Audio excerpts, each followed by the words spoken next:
Hello, we are Team Vamud from the Université de Sherbrooke, and in the next 15 minutes we are going to show you that we are ready for the AUVSI SUAS 2018 competition. But first, let's meet our team. My name is Alex. I am the captain of Team Vamud. This is my third year in electrical engineering and my third year in the group. For the last few years I've been the GCS operator, but this year I've mostly been in charge of testing and integrating all of our different subsystems. On the flight line, I'm going to be the mission director. I'm Valérie Gauthier, and I'm a third-year electrical engineering student. It's also my third year with Vamud. For the past three years, I've been working on the GCS software. Throughout this year, I've been implementing the SDA algorithm, and on the flight line, I'll be an image analyst. Hi, I'm Cedric. I'm a third-year electrical engineering student. It's my third year on the team, and I spent the last 3 years developing data analysis software. My roles and responsibilities throughout the year are mainly related to ground software development, but I also assist with the electrical integration of the aircraft. On the flight line this year, I'll be the chief image analyst, supervising the image analyst group throughout the mission. My name is Marc-Antoine Lalonde, and I am a third-year electrical engineering student. I've spent the last 3 years developing onboard software and printed circuit boards for our UAS. On the flight line, I will be the payload system supervisor and will assist the payload operator when needed. My name is Gabriel Bouchard. This is my second year in computer engineering at the University of Sherbrooke, and this is my second year with the team. It's also the second year as a safety pilot in Vamud, and throughout the year I was a safety pilot and I worked on the ADLC system, and on the flight line I will be the safety pilot. Hello, my name is Cyril Leclerc, and it's my second year in electrical engineering. I've been on the team for the last 2 years working on the GCS software. For the last year, I've also been the GCS operators. My roles and responsibilities throughout the year are to prepare the UAVs for the different flights, and on the flight line, I'm the GCS operator. Hello, my name is Vincent Paradis. This is my second year on the team and my second year in mechanical engineering. I've been designing UAS for 2 years, and it's my first year as safety pilot. Through the year, I design, simulate, and build UAS. Outside of competition, I design, simulate, and build UAS for the team, and also act as the team's second safety pilot. And on the flight line, I act as the mechanical officer. Hi, my name is Charles Gauthier. I am currently completing my second year in electrical engineering and in the team. Throughout the year, I've worked on the ADLC system. On the flight line, I will be overseeing the system and I'll also be working as an image analyst. My name is Patrick Dufour. I'm currently completing my second year in electrical engineering, my second year on the team, and my second year designing UAS delivery systems. This year, my role was to develop a drop mechanism and also on the flight line to be an image analyst. My name is Justin Breton, and this is my first year in electrical engineering. It's also my first year with the Vamud team. This year, I mostly work on the payload software, and on the flight line, I will be a payload operator. This year's flight platform is Orion, a hexacopter that weighs 9.5 kilos or 21 pounds with a diameter of a little over 3 feet. The UAS boasts an autonomy of 30 minutes with a cruise speed of 19.4 knots. It has a thrust-to-weight ratio of 2.3 and has flown in winds of 20 knots. Orion's main onboard components are its autopilot and the payload controller, which controls a camera, a gimbal, and the drop mechanism.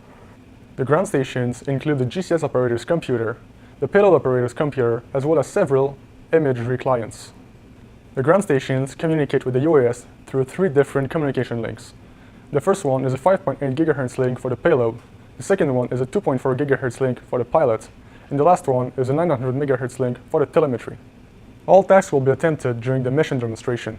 We are highly confident in our ability to complete the waypoint navigation task and the autonomous flight. We are also highly confident in our ability to complete the object DLC, characteristic, geolocation, and actionable tasks, as well as the air delivery. We are highly confident in our ability to complete the stationary obstacle task, but we have medium confidence in the moving obstacle one. Finally, we have medium confidence in the object DLC autonomy task, since the system was never tested in competition.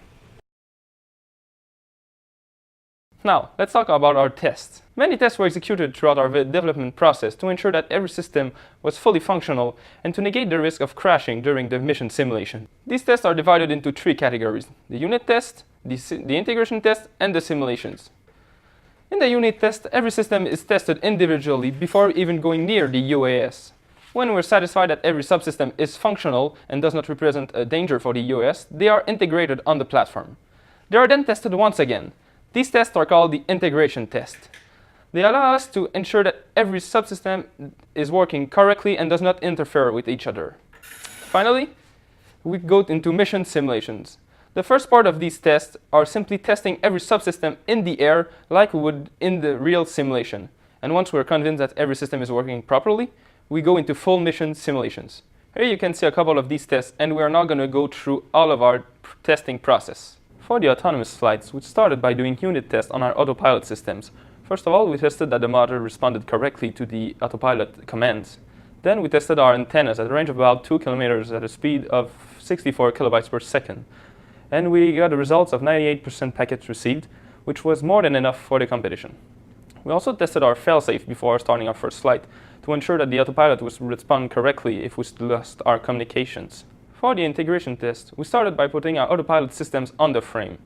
Then we were able to calibrate our compass to ensure the heading was correct. Afterwards, we were able to fly for the first time and do our PID calibration in the air for the roll, the pitch, and the yaw axis.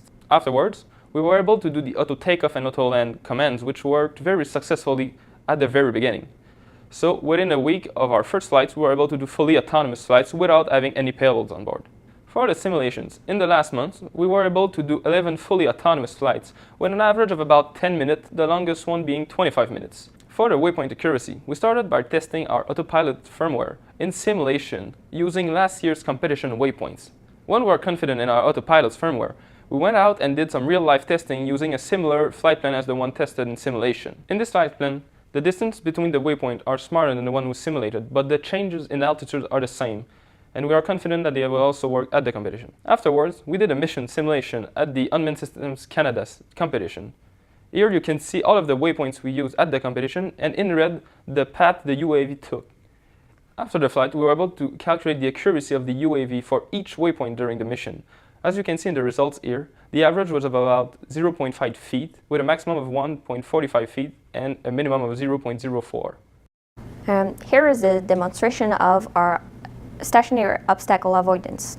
We can now see on the flight plan the different obstacles and our path that is obviously crossing the stationary obstacles. We now are rerouting our flight plan to avoid the stationary obstacles. Here you can see we are avoiding them by adding waypoints around, leaving about a 3-meter safety distance from them.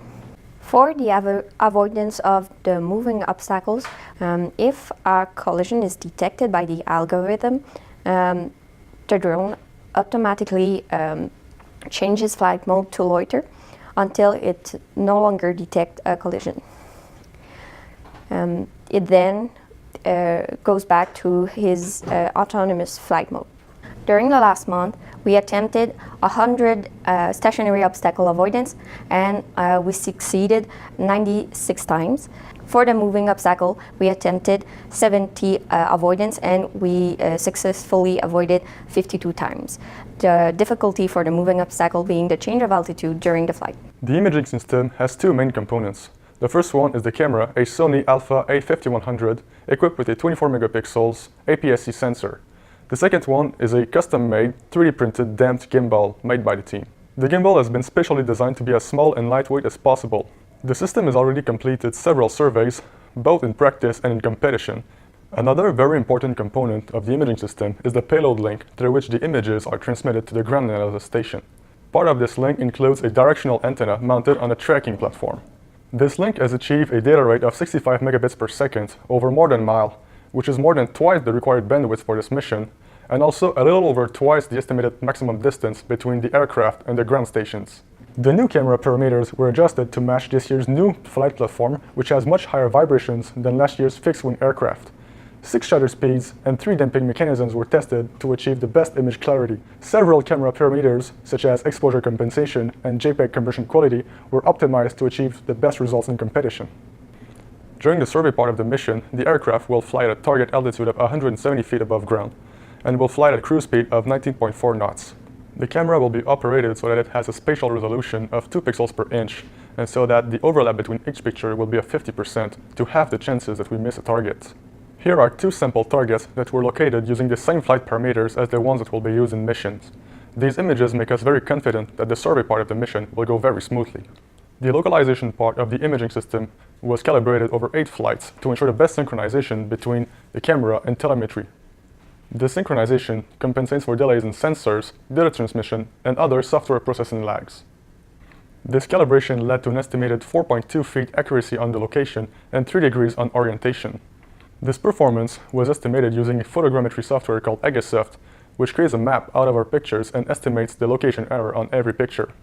We have found this process to be more precise than using simple GPS validation, as our GPSs do not have this kind of precision. 61 targets were locating during practice flight with an average accuracy of 6.9 feet on their location. The system was also used in competition, where 12 out of 13 targets were located within 6.6 feet, and 1 target was located within 5 meters or 16.4 feet. Now, performance systems are nice, but reliable ones are even better, which is why every component of the imaging system was tested separately for several hours to ensure that it would not be affected by random events. Various levels of integration tests were also run to ensure proper merging of all components of the imaging system. For example, ensuring that the right telemetry data was entered into the right picture, verifying that the antenna at different positions and at different ranges would still transmit with the UAV, and visually verifying that the antenna pointed at the right location. Also, testing the payload link robustness in various network environments led to implementation of QoS, which prioritizes small commands over large pictures that jam the network. Also, a new feature that reduces the amount of data that needs to be processed by the ground analysis stations is the search area automatic entrance and exit detection. Obviously, this detection was tested using unit tests underground, but also in the air, where most, if not all, limit cases were identified and tried. The development of the ADLC system was centered around ensuring that no false positive was found. The ADLC system was rigorously tested with a mixed data sets of image from AUVSI 2017 and a custom image that was taken in Canada. The result of the test showed that no false positive was found and that 62% of target was actually detected with no error in them. For the air delivery system, we did multiple tests. At the beginning, we made weakness test of the bottle, so we decided to throw the bottle at a height of about 50 meters and observe if how the bottle reached the ground and did it break or did it not break. Ideally, the bottle will hit the ground on the cap most of the time to have a biggest accuracy of breakage. After the air guidance system was designed, we performed again 20 tests to see again if the bottle will hit most of the time the cap or how it will react. With the full mechanism, we performed 10 tests of integration and simulation. So we can see on the results that we hit the cap 7 times on 10 and that the bottle braked 6 times on 7. So for the final simulation test, we performed the same test, but now we looked at the accuracy of the drop. So all the tests reached an accuracy of about 20 feet of diameter and reached a good level of accuracy. Once all of our subsystems were tested individually, we started doing full mission simulations. We started by doing ground simulations, which include doing exactly what we would do in a real mission, but with no UAV flying. Everybody gets acquainted to its task on the flight line, and we simulate receiving pictures from a UAV using last year's pictures. Then we move to air simulations. These missions are exactly like the one we expect to do at the competition, with everyone doing their job and the UAV flying with all of its subsystems. We also use this opportunity to test our mission flowchart and our checklist.